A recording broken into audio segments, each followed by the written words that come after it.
राधे राधे साथियों, जय श्री कृष्णा। मैं आपका साथी, आपका भाई, आपका दोस्त, भोजपुरी गायक एवं यदुवंशी सेना के राष्ट्रीय अध्यक्ष संतोष यादव। साथियों, यदुवंशी सेना के बिहार प्रदेश उपाध्यक्ष रामाशंकर यादव जी के साथ जिस प्रकार से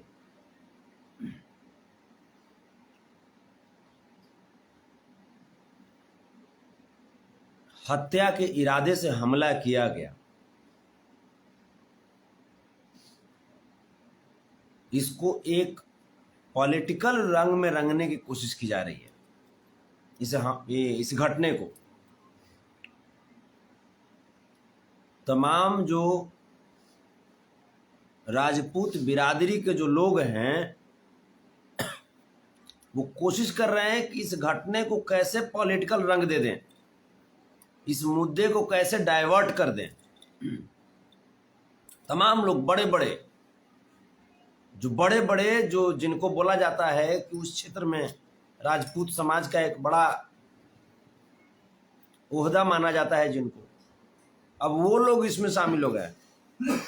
उन लोगों का कहना है कि इस मुद्दे को छोड़िए, हटाइए। वो दारू बेचता था, दोनों आदमी का दारू का रिलेशन था, ऐसा कहा जा रहा है। हमारा कहना